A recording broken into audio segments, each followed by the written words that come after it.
Itong adobo po, tingnan naman natin, adobo ni Lola. So, ito na, ihuhulog ko na yung sineperate kong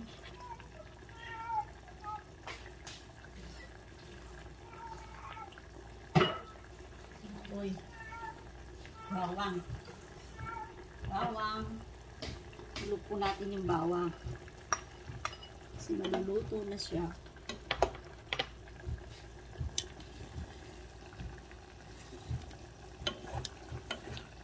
Yes.